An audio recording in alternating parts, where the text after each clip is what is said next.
ku zo mu je ku taimaka ku fito ai fito da tsoho da saurayi gida ma'aikatan mu za su yi da ni da kai kuma da ke da shi da ku da su za a sanar da su su zam cikin shiri in karayi babu su da ban arzikin kasa karayi babu su lokaci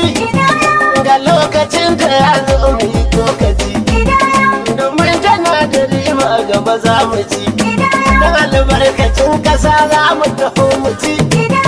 rashin sanin hakan kuma shiga firgici sai an kama dai ai ta kula ku ci ku fito mu je su ma su fito mu je ki fito mu je kai ma ka fito mu je da ya ka wuce rara ke tambarin hukumar sanso tana jira da a fito a yi kidaya da ɗaya da